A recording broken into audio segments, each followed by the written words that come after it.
I'm Gershon Dublon. I am one of a pair of artists in residence at MUNTREF through Ars Electronica and the European Artificial Intelligence Lab. And we are here because our project, The Wandering Mind, was selected by Ars for this residency here in Buenos Aires. So before we came, we had a small number of conversations with Mariano Sardón, who was our mentor here in Buenos Aires, kind of starting from what we had applied with, this idea of the wandering mind, as this way of pulling in different parts of the world's ecosystems through sensors and sensory recording, sensory documentation, and making some kind of experience for an audience which would expand the self to encompass more than the surface of the body, but something bigger on the planet. And so we had these conversations beforehand that I think were to plan what would happen when we got here. In the end, I think all of that planning really just kind of went out the window when I landed here and we just started having conversations.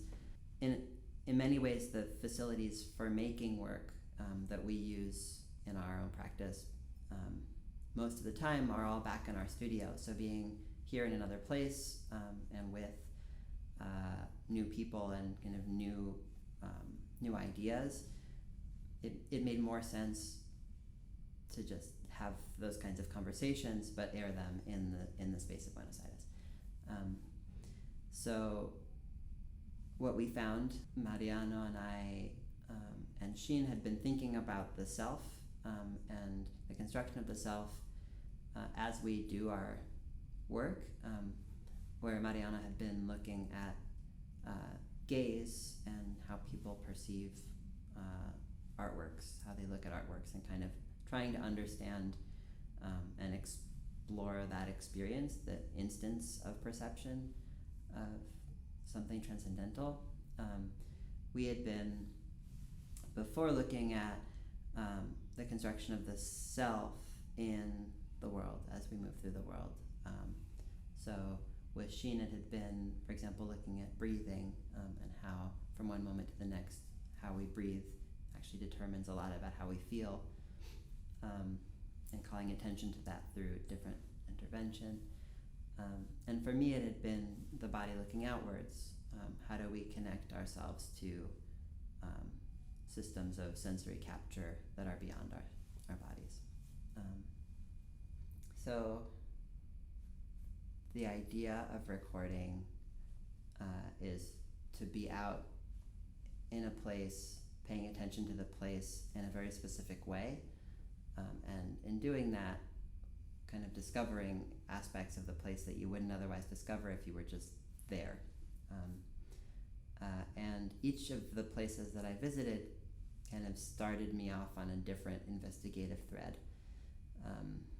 In one case, for example, I was walking into the Costanera Sur, the reserve, and I passed a sculpture of the Argentinian sculptor Lola Mora, who died in the early 1900s.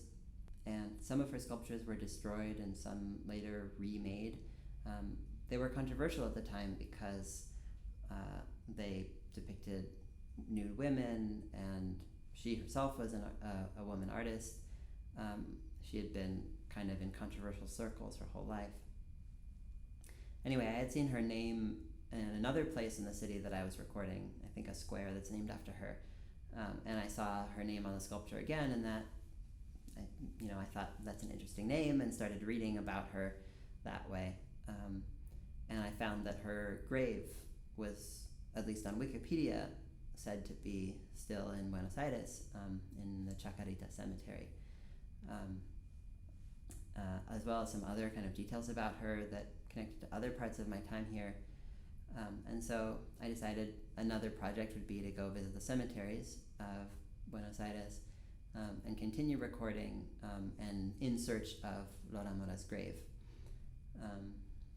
That led me to several days of walking through the Chacarita Cemetery which is a very interesting, uncomfortable, strange, beautiful place with every kind of architecture and maybe what we determined to be 2 million dead people. And yeah, cemeteries aren't places that you typically go to record because everything is dead in a cemetery. But they're really interesting spaces sonically, particularly the ones here in the kinds of architectures, the monumental architectures that have been constructed to house the dead here are really different than anything I'd experienced before.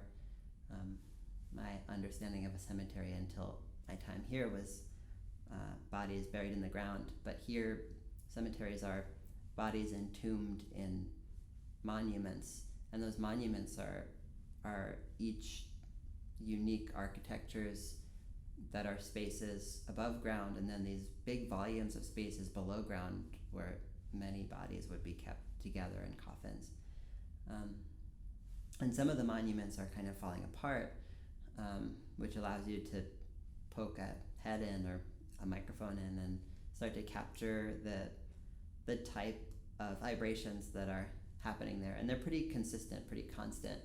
Like I said, cemeteries aren't places where big changes happen or where lots of activities happen. And so inside of these tombs, I found these vibrations from the city that were conducting through the ground and resonating in these caverns. At some point, I did accidentally drop a microphone into one of the abandoned cavernous tombs, and it took a while for it to hit the ground. And when it did, I heard a splash in water. Anyway, it's a way of accessing the space and the kind of subterranean space of the city that I hadn't explored before I was here. In the second week, we were really lucky to have this Arte y Espacio Forum, Art and Space Forum, here at MUNTREF. This was an event that brought together international artists and local scientists and artists to talk about the future of space and space exploration and art. And this was really awesome for me because it gave me all these connections to people working here in the city, and this opportunity to talk about what I was interested in with a bunch of new people and get a bunch of new ideas. So to give you an example of that, I met the artists Fadovich and Goldberg.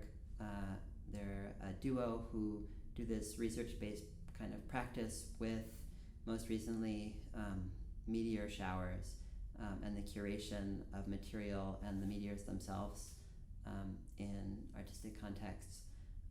And just talking to them about their research process really got me to think about opening up my research process. I come from a more engineering focused kind of development process where I usually have my end goal in mind when I start, and talking to them where they really search through primary materials kind of reassured me that searching through the primary materials that I use, like the filter cording, could lead me to new ground.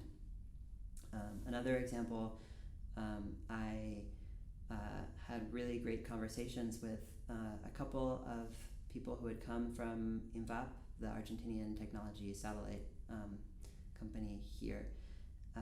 And one of them from Fundación INVAP, the INVAP Foundation, whose background is in chaos and nuclear reactors, but now she runs this art and kind of creative fueled foundation of the company. And the other was Luis, who is a systems engineer building satellites. And we really connected over how the past work that Xin and I have done are these poetic expressions through and in technology and science. And I ended up visiting them in Bariloche at their headquarters the following week, and getting to see the satellite manufacturing facilities. And actually what I was most interested in was the satellite testing facilities, and these really extraordinary ways in which these objects that they're building are being vibrated and measured and explored. So where do we go from here? I have collected a lot of materials, the recordings, and of course the experiences documented in notes and readings, conversations that we've had. And I think the next steps for us, one is for me to bring everything to Xin, and we've been doing that remotely throughout, but actually to have the time to sit down together and go through it together will be really helpful for us. The other is Mariano and I have been having conversations about experiments and even kind of artistic experiments in a gallery, like artistic experiments and scientific experiments that we could do together over the course of the year and do remotely, he with students here and us in our studio in New York. The kinds of experiments we were interested in combine some of what Mariana had been doing in the past with eye tracking and the sort of visual presentation in response to creating the context through the visual presentation that he was interested in studying, and my past practice in doing very similar types of experimentation with sound and spatial sound. And I had always been interested in the kinds of gaze that listening produces, like the way the people's faces look when they listen. And this really works together with a lot of what Mariano explores. And so we have a few experiments in mind, and I'm sure more will come after we get the first